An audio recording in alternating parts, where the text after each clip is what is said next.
Hello, colleagues. Hello, friends, and welcome to The Corporation, the podcast that's too fun to fail. I'm your host, Dean Ardenfell, coming to you from quarantine in my basement studio apartment. Each week, I call up two employees of Hogswood-Cooper Media, the worldwide conglomerate that owns everything from factory farms to tech startups. Together, we'll learn about and celebrate the folks who work for the many subsidiaries of this remarkable company. As always, I'm required to state that I am not employed by Hogswood-Cooper. But boy, am I a fan, and I think you're going to be too. So let's get into it, shall we? My first guest is the host of Money Tomorrow.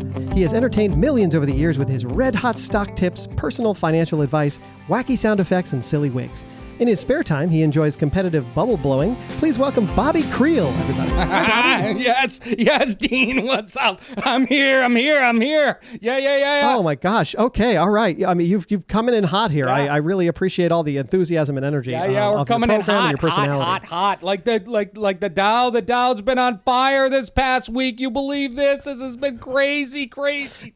I'm trying to keep up, and it's hard because I'm not really up on all this stuff, and I rely a lot on a lot of the fun, silly infographics and enthusiastic sort of games that you play on your show to form the basis for my personal financial literacy. Yeah, that's what I want. I want that. I want people there. I want them playing games with their money. That's what I want. I want them the more games that they play with their money, the more they're going to win. That's how it works. You got to play to win. And you go and you take your hard-earned money and you put it in the market. A lot of people are scared right now. I don't think they should be. They shouldn't be scared. No. No, they shouldn't be. You don't think they should be?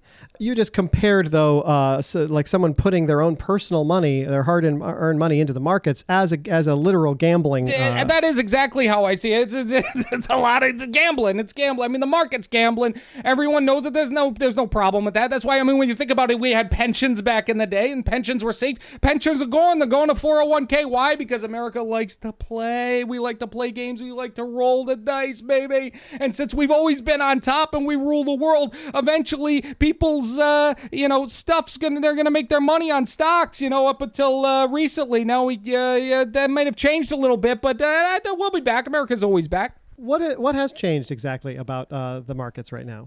Well, I mean, there's a lot going on. I mean, yeah, sure, the world economy, especially the U.S., has stopped completely, virtually. So that's, that typically isn't good for the market. The market doesn't like that when the economy stops, when commerce stops in a growth economy and it's just shut down. It's, but we'll be right back. We'll just, we're raring to go. And our president was talking about it. We're raring to go. You go. And once it comes back, everything will come back online. Everyone go back to work. It'll all be the same. It'll all be good. So no you problem. think it's all going to go back to normal by Easter or so? Yeah, by Easter. Easter, I know they're saying that, some with this thing, it might peak after that. But, I think that the market will hold on but until then. It'll be pretty soon. We'll be all back to work. We're looking to get back to work. Everyone's looking to get back to work, and everyone will just go right back to work, and it'll be like it didn't happen. We had like a summer vacation from school. Remember that? Yeah, just summer vacation, and then it was over, and then you went back to school.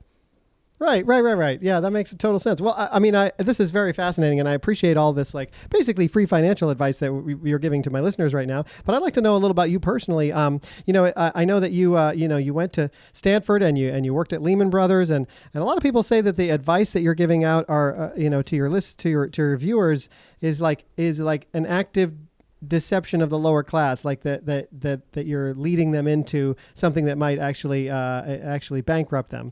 How do you respond to that? I mean, you're just trying to help the lower classes move into the upper class. Well, it's funny because I know why you're saying that. We can address what you're saying in a minute, but I know why you're saying it. And you have been talking to people at Goldman, haven't you? That's what's happening. You were talking to Goldman Sachs, and you'd come in, try and sandbag me with the information. Well, I tell you, Goldman, they never liked me at Goldman. Okay, they didn't like me. J.P. Morgan Chase, Jamie Dimon, he hated me. When I was at Lehman. When I was at Lehman, I was making a ton of money. Okay, and now I get a ton of money. I can make you a ton of money right now. And people are saying, well, you don't want to do that to the poorer people, lower middle class that don't know how. Well, if they don't know what they're getting into. They know what they're getting into with me. You know what I mean? They know what they're getting into with me. Sure. I don't know for a fact, but I think that you might have talked to Lloyd Blankfein, and you might be in on it. I don't know. Well, okay, you give me too much credit, I think, in my research. Really, I was really just asking about your background, and I'm a huge fan, and I enjoy watching your program. You have some really fun games that you play. Sure Maybe do. you tell our listeners about the games. Oh, yeah. Oh, you're doing your own sound effects. I didn't realize. Yeah, the sound effects are in the studio. Honky, honky. So I got to do them on my own right now. Because I'm quarantined too, Right. And I mean, just like every other television host right now, you're doing your program from your home, which it sounds like it's scaring your animals, for one, but it must be difficult for you to do a financial show with as much of a production budget as yours has in your own home. I am so good. I don't need the production. I could just go and just turn on the light and I just go. Because I'm like Jonesy from Police Academy, like the voices I can make. Wow, that's impressive. They were going to hire me as Jonesy in Police Academy series. Winslow, you know him, right? He was a very funny guy. They wanted to hire me. The last minute they went with him, but I can do a lot of good. Like just a motorboat, ready? I can do it all. My goodness. I mean, I feel I have to say to my listeners right now that like you can't see this right now, but this is genuinely coming out of his mouth. All those sounds that I'm sure my listeners are like, why? They must have laid in a motorboat sound there, but no, this is all Bobby. That's so exciting. So one of my favorite, I have some favorite games, and I thought maybe if I shouted out the name of one of your games, you could tell my audience what the objective of those games are. Absolutely, that'd be fun. We can play. So you have one called Don't Burst My Bubble. This is a super fun one. Why don't you tell us about that one? Yeah, Don't Burst My Bubble. That's a game where it's like, if basically you got to talk about, I'm going to talk about the whole episode. I'm going to talk about a show and not mention a bubble that's going on, whether it's the education bubble that's out there, the derivative bubble, whatever bubble, financial bubble that's out there, because there are a lot of them right now and they're all popping simultaneously, which could become problematic for the economy at some point, but we won't go into that. But the whole episode is Don't Pop My Bubble. Is I have to go through the whole episode, and if I pop my bubble, all of a sudden my producer comes in and you go pop pop pop pop pop pop pop pop pop pop pop pop pop, and then I'm caught. You know what I mean? I'm caught. I popped the bubble. Wow. I mean, I'll be honest. Like I don't 100% understand the object of the game on TV, and it's less clear now. But I appreciate you attempting to explain it to me. And I'm not the smartest with it when it comes to financial stuff. What about Bunker Buddies? What's that one about? Bunker Buddies is great. Bunker Buddies is what I do is I try and find the oldest person in America, and I try and go and I'd say, were you in World War II? were you in the bunkers? Were you back when we fought hand-to-hand combat? Did you do any of that? And then I say, what was the best stock when you were a kid? And then they say like Ford, and I just laugh at them, laughing at the old people.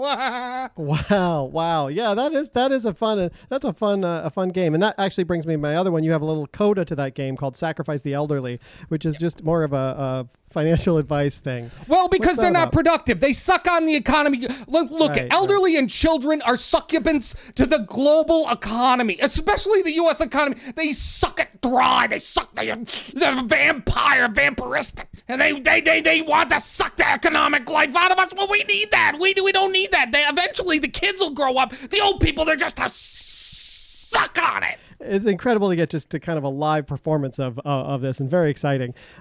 So Bloomberg News recently accused you of losing the middle class more money and bad stock advice than any single individual. So I just was wondering, why is Bloomberg on this witch hunt against you? Yeah. I was proud of that one because I had never really won anything, in the eyes. So to be number one, it was quite the honor. It was quite the honor to be number one on Bloomberg. So yeah, I'm very excited about that.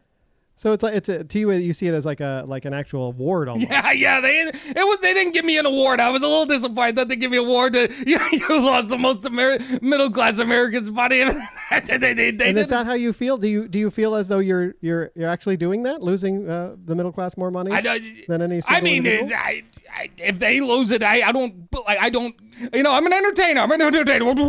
Honk, honk, honk. Wow, all coming straight from his own mouth, folks. That's so you don't take any responsibility past entertaining your audience and informing them in some way. And if whatever decision they make after that, you don't take responsibility. Well, I do. At times, it hurts when I hear that. Are you okay? You're getting a little flush. It seems like you're. Are you okay? I'm just a little freaking out, man. I've been in this room. I haven't left the room. I get the takeout, and I just haven't left the room. And so I'm a little, I live alone in a studio in New York, and it's just me. It's just me and the cat, and it's hard to talk to people. I'm freaking out. I'm freaking out. Oh, wow. I'm sorry to hear that. I understand it. It gets a little lonely, and I know that your entire camera, like your camera crew and everybody, like they've all been sent home. So you're doing your show just with stuff you have around your apartment and an iPhone right now, which has got to be difficult for you and your cats. It's very difficult. Thank you for asking. How are you doing? Yeah. You don't need to be concerned about me. I'm fine. I'll be fine. I wanted to ask you real quick. You have a book coming out called Just the Tip: Stocks I'd Like to Insert into Your Portfolio.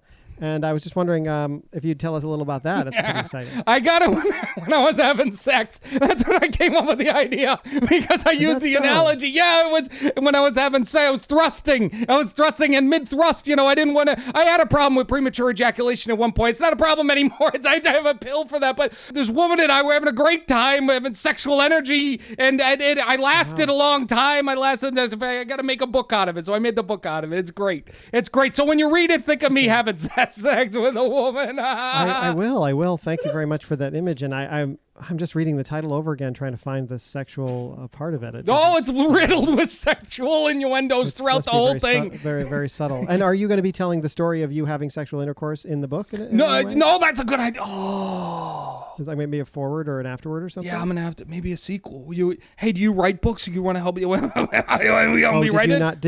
Did you not write this? No, someone else wrote it for me. If you write it, we could talk all about my sexual conquest. It'd be great. Wow, that sounds like a project I'd be interested in. I don't know that I'd be the one with the skills to do it. No, you can. No one has skills anymore. It's like Mad Max out there. What is your prediction for what it's going to look like? I mean, obviously, we know that Trump's going to have everything open by Easter again, and we're going to have a summer vacation and then go back to the regular economy. But let's say for some strange reason, another 6 to 12 months, many things are closed. The economy is slowed or shut down entirely. What's your prediction for what happens at that point or after that? Well, I'll tell you what, I'm going to sound like a real gold bug right now. So all you gold bugs listening that usually hate me, you're going to be in love with me right now. Because if that happens, I'll tell you what's going to happen, right? We're going to have a deflationary period where no one's working, and we go into a slight deflationary period here where prices come down. You're starting to see that with oil. Oil has come way down. It's almost down. I saw in Kentucky, I think it was $1.50 a gallon. It's going to come way down. Prices are going to come down. Everyone's going to get, they're going to keep dropping money out of airplanes. They keep right 2.2 trillion. They're going to come up with a 4 trillion next. That was what they were talking about. They're going to drop money out of airplanes on us. The Fed rates are already at 0. So they're going to drop money on us, right? They're going to keep feeding us. When we go back to work, everything will eventually think that they're okay, right? But there's something called the velocity of currency. And the velocity of currency is when the actual money comes out, because people will be hoarding it at first. But then when it comes out, then you're going to see a spike in inflation and possibly even hyperinflation. That's if that were to happen. But we're going to open up by Easter, so we're fine. Right. Well, thank you for going down that road with me. It's purely rhetorical at this point, I'm sure. Folks, my second guest today, he's been in the background of more romantic moments than anyone knows. But before we get to that, we're going to pause and hear a quick word from our sponsor. Don't go anywhere. We'll be right back. The Corporation is brought to you by Vermont Comedy Club, a world-class comedy theater in Burlington, Vermont. On March 13th, 2020, the club closed its doors indefinitely due to the COVID-19 health crisis. You can check out their online classes and live streaming shows right now at vtcomedy.com. If you have the means, you can also donate on the website or on Venmo at Vermont Comedy Club. This community-minded small business will be back. And in the meantime, stay safe, take care of each other, and wash your hands. Now, back to the show. And we're back. We've been talking with Bobby Creel from Money Tomorrow. And now I'm going to bring my second guest into the conversation, who works for a totally different subsidiary of Hogswood-Cooper. He is a general manager at the Barns at Elderton Fields, one of 12 upscale wedding venues across the Northeast.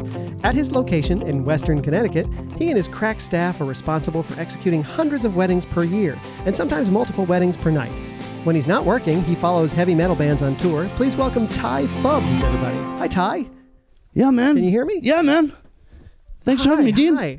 Yeah, man. Absolutely. What an exciting job you have. You're responsible for giving a whole lot of brides their special day. That's got to feel good, huh? Oh, absolutely, man. I love it. I love there's the pageantry of weddings, man. I love just lovers in love, getting loved and showing their love and being in love, man. Those are some deep thoughts from someone who's seen a whole lot of people in love. I mean, it's a real, I hate to use the word factory, but you're really cranking them out over there. Yeah, one way or another, man. Speaking of... Wait, what is it? What do you mean one way or another? Well, that's a different conversation for a different time, man. But I was going to say, Tommy Lee from Motley Crue got married a couple months ago, man. It was such a great moment, man. Was it at your venue? No, it was right next door, but I went over there on my break and I saw it, man. Oh, wow, that's cool. Yeah, I know that, the Barns at Elderton Fields is like kind of right up against a couple of, it's like almost like a strip mall for wedding venues. There's a whole lot of competition over there. Oh, yeah. There's a couple inns, but I pay them no mind. Like you said, I do 100 weddings a week, sometimes 15, 16 a day. Wow. I'm burnt out, man. I'm burnt out. Yeah, I'm sure you are. I mean, that's a lot between the paperwork and then maintaining the staff and then making sure the weddings go through. I can't get involved with these people personally. What do you mean you can't get involved with them? That's a different conversation for a different time. Okay, see, this is the second time I've said something like that, and you've avoided the question. But I'm not a gotcha journalist, so I'm not going to press you on things. But I do wonder, you got a crack staff over there, and you're in charge of them. And what are your challenges over there in trying to like produce a good wedding?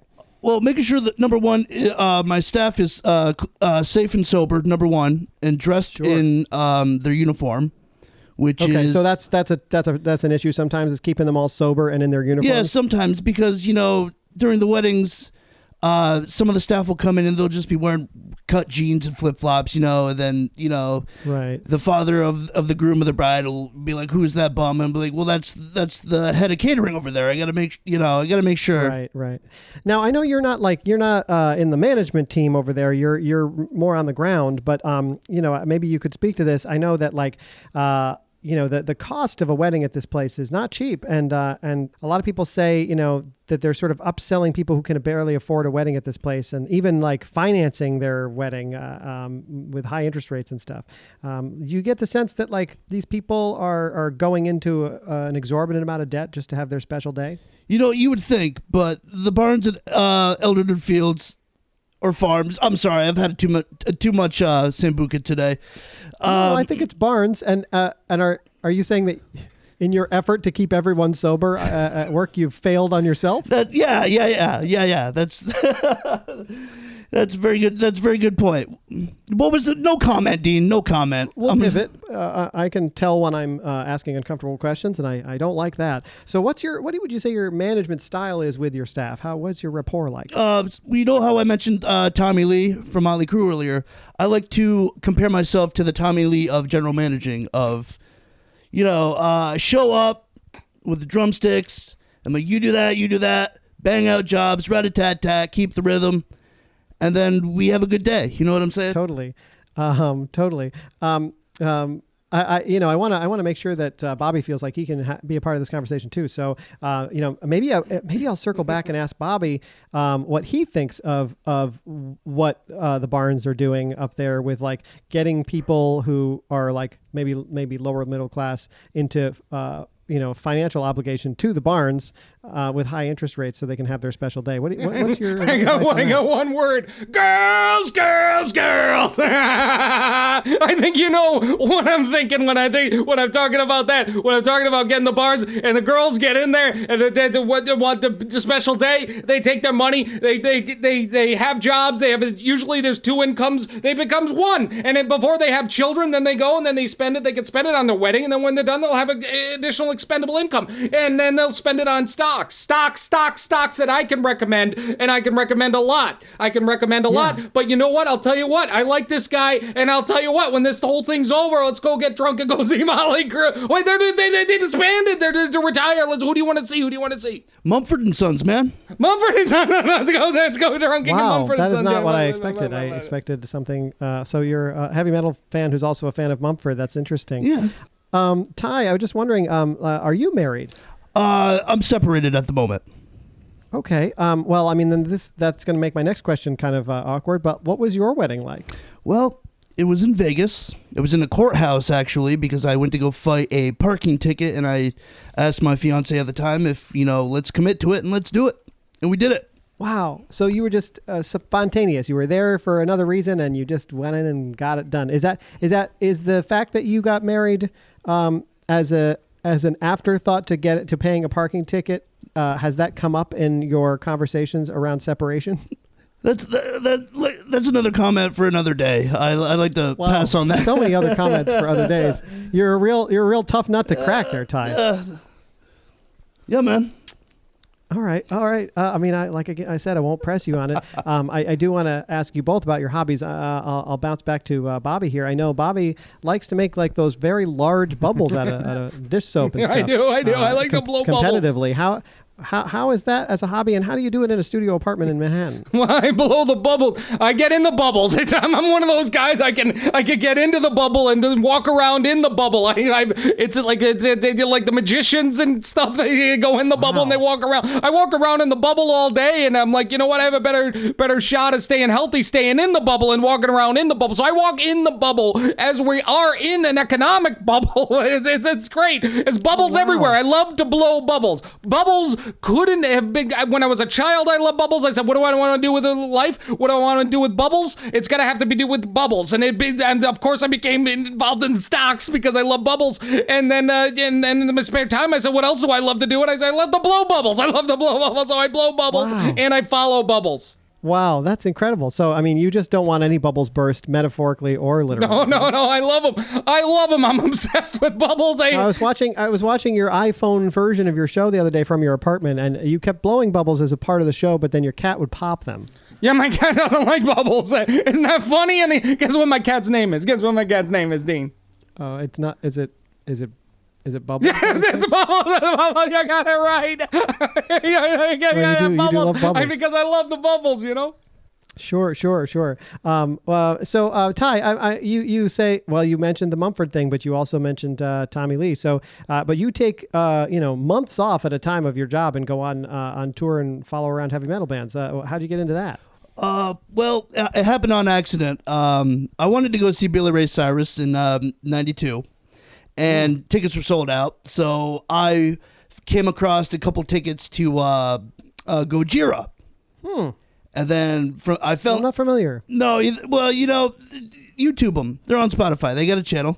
And let's hear you sing, man. You can sing, right? Is that a possibility? When there's lightning... it always brings me down like a rainbow, bump, bump, like a rainbow in the dark. Yeah! That was Dio, man. Yeah, Ronnie James. He's 4'8". I like this guy, man. He's like a lightning bolt on a caffeine, man. We're gonna get. Wow, you guys are really getting along there. Yeah, we get along. It's meant to hang, right? Meant to hang. And, I have a kind of a crazy idea here, but we're running out of time. I really enjoyed, Bobby, when you were telling us what might happen after, if this thing goes on a little longer. And I started to have questions like, what happens if, let's just say the government decided they were just going to print a little more money because we don't have quite enough in the system or whatever. So what I'm thinking is, call me crazy, is maybe Bobby would tell us what would happen in that scenario, but then maybe Ty could put a little background vocals behind it by singing a song he likes from one of his metal bands. You guys seem to want to work together, so I thought I'd try to bring you together. Is this high concept? I'm just thinking we this might be a nice can do way it. to relax. You're a cool guy. We're gonna. Great. All right. So the other option is a deflationary depression, which is what happened during the Great Depression, which was the stock market fell, and then and then the yeah. And then the economy went down, and everyone was out of jobs, which is deflationary, as we know. And the Fed. And the Fed didn't step in. The Fed never decided to step in, and they just let it happen. They let it happen. And there was no FDIC at the time, so there was a run on the... There was a run on the banks, the run on the banks, and that won't happen this time because they have the FDIC, because the Fed is in on it. The Fed will pump in money. They will keep pumping. Pumping! I think this is working pretty good. Yeah, you guys, why don't you keep singing, the two of you, your financial metal song while I do the credits? How's that? That's all right. Here we go. Great. You go for it. Pump it! So that's about all the time we have for today on The Corporation. I want to thank my guests for speaking with me and our listeners for tuning in. Don't forget to subscribe, rate, and review. And email me at deanardenfell@hotmail.com. And remember, Dean Ardenfell is not and has never been an employee of Hogswood-Cooper Media or any of its subsidiaries. We're going to hang, dude. Let's hang. When this is over, let's hang. Yeah, man, yeah. Well, gentlemen, it is actually over. So, I wish I was there. I could hang with you all. I don't think we're supposed to hang with each other at all right now, actually. Are you guys okay? Yeah, You're giggling together. We're fine. You're all right. Okay, cool. Yeah. Well, thank you, gentlemen. I really appreciate it. We'll catch up with you another time. Thank you so much for giving us your time. Thanks, Dean. Hold on to your hats, everyone. We'll see you all in Easter. The Corporation is a presentation of Unicow Media. Dean Ardenfell was played by Nathan Hartswick, Bobby Creel was played by John Lyons, and Ty Fubbs was played by Ryan Kenyon. Subscribe to hear new episodes every Tuesday on Apple Podcasts, Spotify, and wherever else you listen to podcasts. For more great stuff, follow The Corporation Podcast on Facebook and Instagram, and check out thecorporationpod.com.